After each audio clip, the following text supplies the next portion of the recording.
अथ श्रीयोगवासिष्ठे निर्वाणप्रकरणस्य उत्तरार्धे पञ्चषष्टितमः सर्गः। विद्याधर्युवाच अथ कालेन महता सोऽनुरागो विरागताम् प्राप्तो मम शरच्छान्तौ विरसः पल्लवो यथा। वृद्ध एकान्तरसिको नीरसः स्नेहवर्जितः भर्ता जिह्ममतिर्मौनी किं मन्ये जीवितेन मे। वरं वैधव्यमावाल्याद्वरं मरणमेव च वरं व्याधिरथापद्वा नाहृद्य प्रकृतिः पतिः। एतावज्जन्म साफल्यं सौभाग्यमविखण्डितं रसिकः पेशलाचारो यन्नार्यास्तरुणः पतिः। हता नीरसनाथा स्त्री हता संस्कारिणी च धीः हता दुर्जनभुक्ता श्रीर्हता वेश्या हृता च ह्रीः।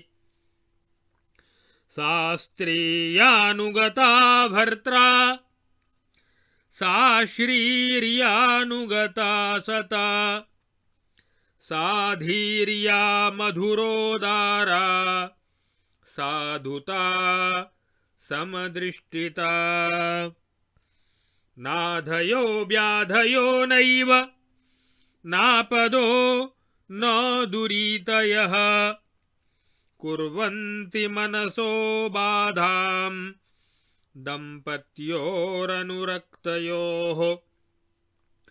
उत्फुल्लाः कुसुमस्थल्यो नन्दनोद्यानभूमयः धन्वायन्ते कुनाथानां विनाथानां च योषिताम्।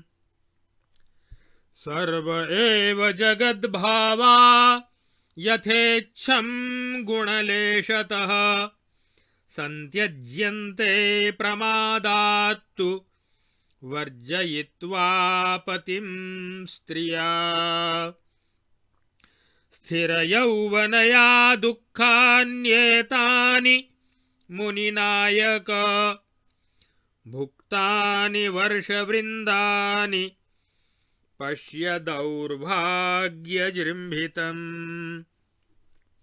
अथ क्रमेण तेनैव सरागो मे विरागताम् आययौ हिमदग्धाया नलिन्या इव नीरसः। विरागवासनास्तेन सर्वभावानुरञ्जना तवोपदेशेनेच्छामि मुने निर्वाणमात्मनः। अप्राप्ताभिमतार्थानामविश्रान्तधियां परे मरणैरुह्यमानानां जीवितान्मरणं वरम्। स मद्भर्ताद्य निर्वाणमीहमानो दिवानिशं राजा राज्ञेव मनसा मनोजेतुं प्रबुध्यते। ब्रह्मंस्तस्य च मद्भर्तुर्मम चाज्ञानशान्तये न्यायोपपन्नया वाचा कुरु स्मरणमात्मनः। यदा मामनपेक्ष्यैव स मद्भर्तात्मनि स्थितः तदा विरागो वैरस्य मनयन्मे जगत्स्थितिम्। संसारवासनावेशवर्जितास्मि ततो वसं निवध्याभिमतां तीव्रां व्योमसञ्चारधारणाम् अर्जयित्वा तथा व्योम्नि गतिं धारणया मया अभ्यस्ता धारणा भूयः सिद्धसंगफलप्रदा ततः स्वजगदाधारपूर्वापरनिरीक्षया स्थिताहं धारणां बद्ध्वा सापि सिद्धिं समागता अथ स्वजगतो दृष्ट्वा हृदयं तस्य बाह्यगा अहं दृष्टवती स्थूलां लोकालोकगिरेः शिलाम् एतावतापि कालेन दम्पत्योरावयोर्मुने परं द्रष्टुमभूदिच्छा न काचन कदाचन मद्भर्ता केवलं शुद्धवेदार्थैकान्तचिन्तया न च यातं न चायातं वेत्यहो विगतैषणः तेनासौ मत्पतिर्विद्वानपि न प्राप्तवान् पदम् अद्य सोऽहं च वाञ्छावः प्रयत्नेन परं पदम् तदेतामर्थिता ब्रह्मन् सफलां कर्तुमर्हसि महतामर्थिनोऽभ्यर्था न कदाचन केचन भ्रमन्ति सिद्धसेनासु सदा नभसि मानद त्वदृतेनेह पश्यामि घनाज्ञानदवानलम्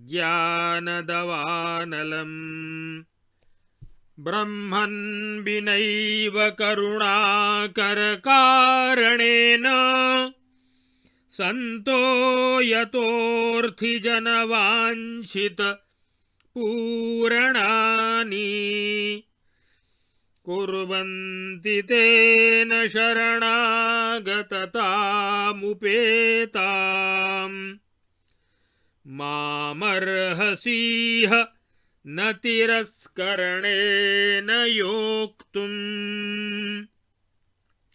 इत्यार्षे श्री वासिष्ठ महारामायणे वाल्मीकीये देवदूतोक्तमोक्षोपायेषु निर्वाण प्रकरणे उत्तरार्धे पाषाणोपाख्याने विद्याधरी जन्म व्यवहार वर्णनम नाम पंचषष्टितमः सर्गः। अब आगे इस योग वासिष्ठ महारामायण के निर्वाण प्रकरण के उत्तरार्ध के 65वें सर्ग में विद्याधरी का वैराग्य और अपने तथा अपने पति के लिए तत्वज्ञान का उपदेश देने के हेतु उसकी श्री वशिष्ठ मुनि से प्रार्थना, इस विषय का वर्णन इस सर्ग में किया गया है। विद्याधरी बोली, हे मुने, तदनंतर जैसे शरतकाल बीतने पर रसहीन हुए पल्लवों की लाली मिट जाती है, उसी प्रकार दीर्घ काल के पश्चात मेरा वह अनुराग विराग के रूप में परिणत हो गया और मैं सोचने लगी कि मेरा स्वामी बूढ़ा होने के कारण एकांतवास का रसिक है और नीरस और स्नेह शून्य हो गया है। यद्यपि उसकी बुद्धि में कुटिलता नहीं है, तो भी वह मेरी ओर से सदा मौन ही रहता है। अतः मैं समझती हूँ कि मेरे जीवन का कोई फल नहीं है, इसलिए अब इसे रखने से क्या लाभ। बचपन से ही विधवा हो जाना अच्छा है, अथवा मर जाना भी अच्छा है, अथवा रोगों का आक्रमण तथा दूसरी दूसरी विपत्तियों का टूट पड़ना भी अच्छा है। परंतु जिसका स्वभाव मन के अनुकूल न हो, ऐसे पति का मिलना अच्छा नहीं। उसी स्त्री का जीवन सफल है जिसका पति सदा उसके अनुकूल चलता हो, और वही धन संपत्ति सार्थक है जिसका साधु पुरुष उपयोग करते हैं, तथा वही बुद्धि और वही साधुता और वही समदर्शिता उत्तम है जो मधुर एवं उदार है। यदि पति और पत्नी एक दूसरे के प्रति पूर्ण अनुराग रखते हों, तो उनके मन को आधी व्याधियां और विपत्ति समूह तथा दुर्भिक्ष लाने वाले उपद्रव भी कष्ट नहीं पहुंचा सकते।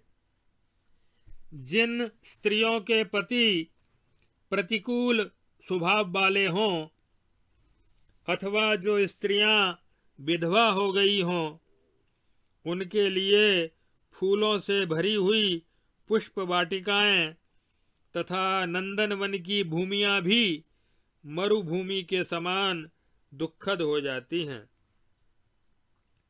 संसार के सारे पदार्थ स्त्रियों द्वारा स्वेच्छानुसार त्याग दिए जाते हैं, परंतु वे किसी भी दशा में पति को नहीं त्याग सकती।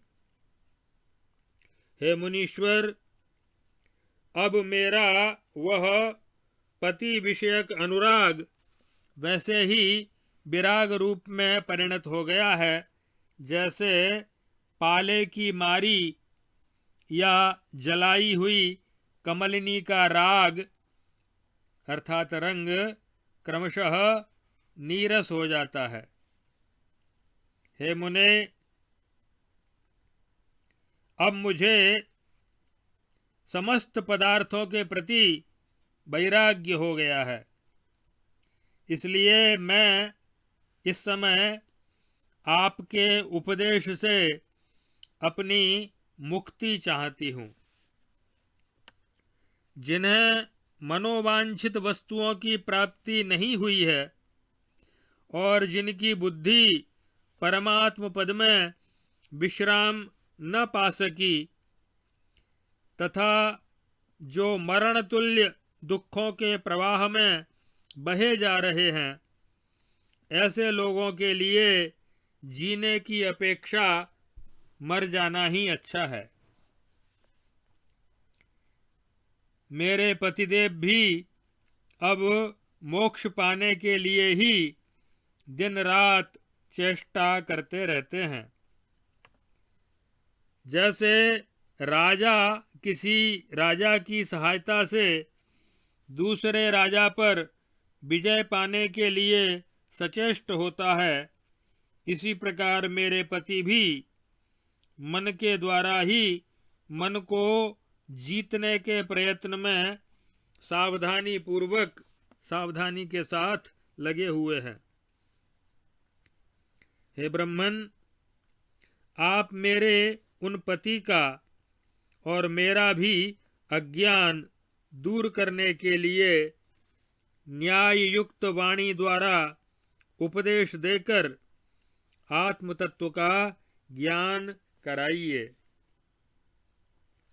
जब मेरे पति मेरी उपेक्षा करके ही परमात्म तत्व के चिंतन में लग गए हैं, तब वैराग्य ने मेरे लिए संसार की स्थिति में नीरसता पैदा कर दी है।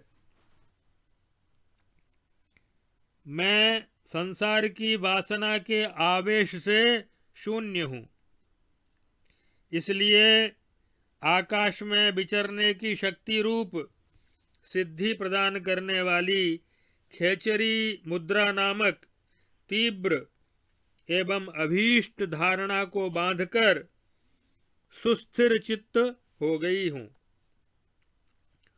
उक्त धारणा के द्वारा आकाश में विचरने की शक्ति को पाकर मैंने पुनः दूसरी धारणा का अभ्यास किया, जो सिद्ध पुरुषों का संग एवं उनके साथ संभाषण रूप फल देने वाली है।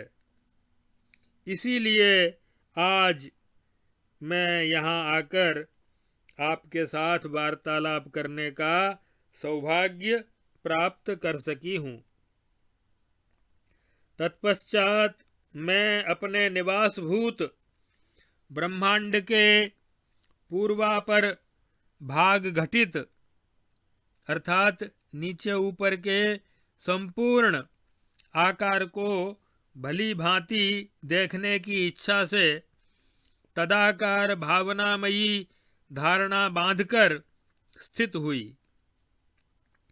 वह धारणा भी मेरे लिए सिद्ध हो गई और फिर मैं अपने उस ब्रह्मांड के अंदर की सभी वस्तुओं को देखकर जब बाहर निकली, तब वह लोकालोक पर्वत की स्थूल शिला मुझे दिखाई दी। मेरे पतिदेव केवल शुद्ध वेदार्थ के एकांत चिंतन में ही लगे रहते हैं। उनकी सारी ऐषणाएं दूर हो चुकी हैं।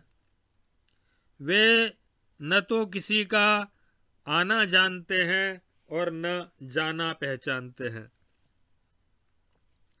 उन्हें न तो भूतकाल का पता रहता है और न वर्तमान और भविष्य का ही पता चलता है। अहो, उनकी कैसी अद्भुत स्थिति है। परंतु वे मेरे पति विद्वान होते हुए भी अब तक परम पद को प्राप्त नहीं कर सके हैं। अब वे और मैं दोनों ही परम पद पाने की इच्छा रखते हैं। हे ब्रह्मन, आपको हमारी यह प्रार्थना सफल करनी चाहिए, क्योंकि महापुरुषों के पास आए हुए कोई भी याचक कभी विफल मनोरथ नहीं होते। दूसरों को मान देने वाले हे महर्षि, मैं आकाश मंडल में सिद्ध समूहों के बीच सदा घूमती रहती हूँ, परंतु यहाँ आपके सिवा दूसरे किसी ऐसे महात्मा को नहीं देखती जो अज्ञान के गहन वन को दग्ध करने के लिए दावानल के तुल्य हो। हे ब्रह्मन, हे करुणा सागर, संत महात्मा अकारण ही प्रार्थी जनों की मनोवांछा पूर्ण किया करते हैं। इसलिए मैं आपकी शरण में आई हुई मुझ अबला का आप तिरस्कार न करें। तत्वज्ञान का उपदेश देकर मुझे और मेरे पति को भी कृतार्थ करें।